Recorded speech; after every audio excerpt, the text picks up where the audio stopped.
안녕하세요. 정형외과 전문의 닥터홍 선생입니다. 지난번 테니스 엘보 관련한 영상에서 알려드린 팔꿈치 통증 자가진단법과 스트레칭, 지금 여러분들 잘 따라해보고 계신가요? 그런데 많은 분들이 이렇게 말씀하십니다. 주사도 맞고 약도 먹고 이 시키는 대로 다 했는데 왜 도대체 낫질 않을까요? 쉬면 좀 괜찮다가도 다시 일하거나 운동을 하면 금방 아파집니다. 분명히 치료를 받았는데도 지긋지긋한 통증이 사라지지 않는 이유는 도대체 무엇 때문인지, 통증의 고리를 끊어낼 수 있는 핵심적인 3단계 운동법은 무엇인지 지금 알려드리겠습니다.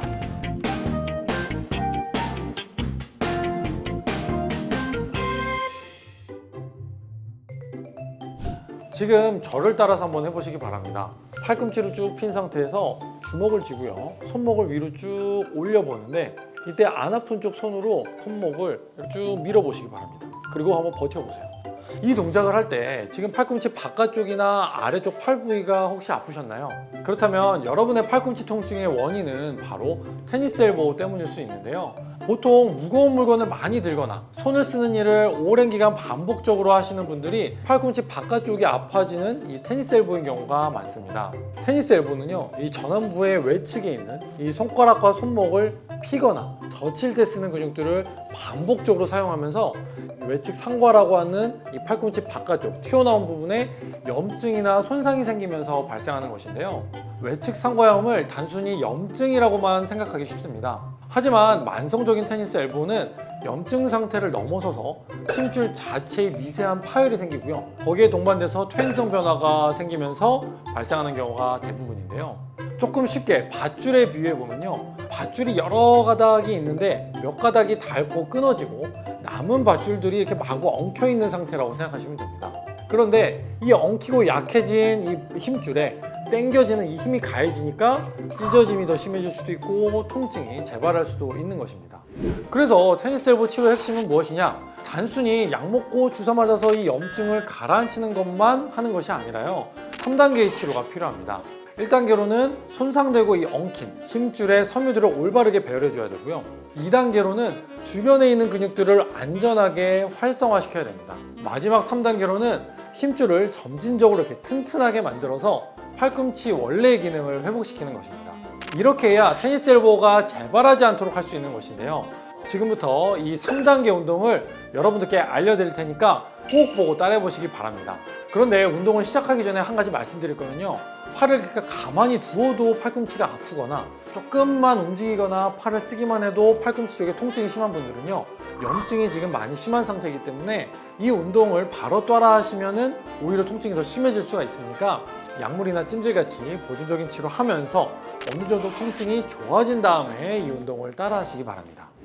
첫 번째 단계는 손상된 힘줄을 직접 마사지해서 재배열을 유도하는 것입니다. 힘줄이 이렇게 잘못된 배열로 치유되면 만성 통증이나 기능 이상의 원인이 될 수 있기 때문에 이 마사지는 이 엉킨 실타래를 빗질하듯이 가지런하게 풀어주는 역할을 하는 건데요. 먼저 팔꿈치 바깥쪽의 가장 아픈 부위, 이 볼록 튀어나온 뼈 바로 두 마디 아래쪽을 잡으시면 됩니다.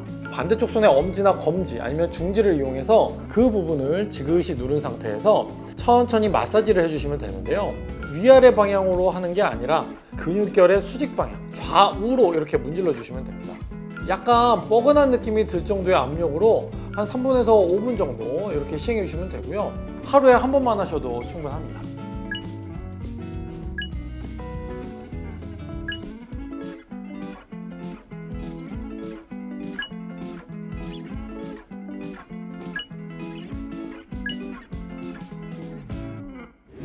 이 단계로는 주변에 있는 근육을 깨울 차례입니다.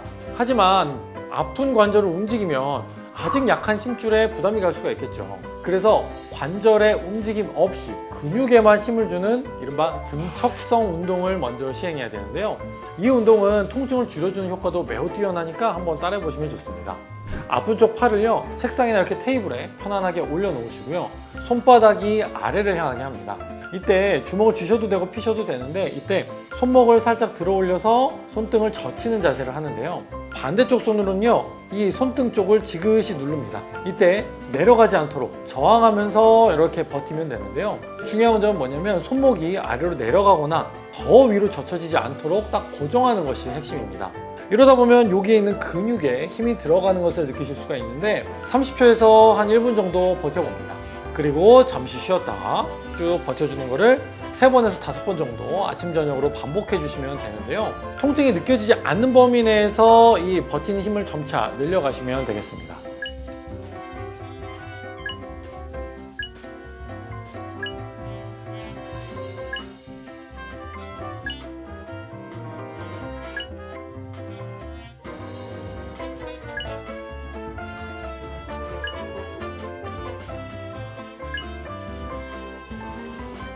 마지막 3번째 단계는요, 테니스 홀부 재활의 꽃이라고 할 수 있는 이른바 편심성 운동입니다. 근육이 늘어나면서 힘을 쓰는 이 편심성 운동은요, 힘줄의 콜라겐 생성도 촉진하고 구조를 튼튼하게 만들어서 재발을 막는 가장 효과적인 방법 중에 하나인데요. 제가 가져온 이거는 플렉스바라고 하는 고무 막대기입니다. 그 중에서 저항이 제일 약한 건데요. 이렇게 막 잘 휘는 플렉스바를 하나 준비하시고요. 앞쪽 손으로 플렉스바의 한쪽 끝을 잡고요. 손목을 최대한 뒤로 이렇게 젖혀줍니다. 그 다음에 건강한 쪽 손으로요, 플렉스바의 반대쪽을 잡고요, 쭉 아래쪽으로 비틀어줍니다. 그리고 나서 양팔을 앞으로 쭉 뻗어줍니다. 이렇게 쭉 뻗어주면 어떻게 되냐요, 이때 이 비틀린 장력 때문에 이 아픈 쪽 손목 근육에 자연스럽게 힘이 들어갑니다. 이 구부리는 건강한 쪽의 손은 그대로 두고요, 아픈 쪽 손목을 천천히 펴줍니다. 그래서 이 플렉스바의 꼬임을 천천히 풀어주시는데 갑자기 확 푸는 게 아니라 3초에서 4초에 걸쳐서 천천히 장력이 없어질 때까지 이렇게 풀어주는 게 바로 편심성 수축 운동인데요. 15회씩 한 세트로 해가지고요, 아침 저녁으로 반복해 주시면 아픈 테니스 엘보에 정말 좋은 효과를 보실 수가 있습니다.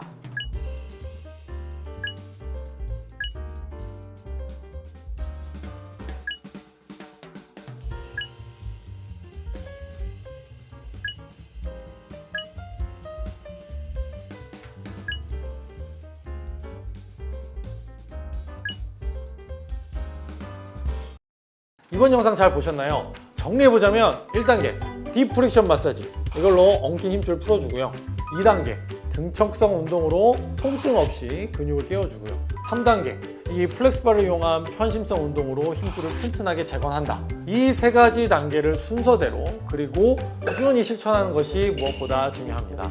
주사나 약물 치료는 이 급한 불을 끄는 역할이라면 운동 치료는 불이 다시 붙지 않도록 집을 튼튼하게 짓는 과정과 같다라고 생각하시면 됩니다. 지긋지긋한 팔꿈치 통증으로 고생하시는 분들께 조금이나마 도움이 되는 해결책이 됐으면 좋겠습니다. 궁금하신 부분이 있다면 아래 댓글로 남겨주시면 제가 최대한 답변 드리도록 노력하겠습니다. 그럼 저는 다음번에 더욱 좋은 영상으로 돌아오겠습니다. 감사합니다.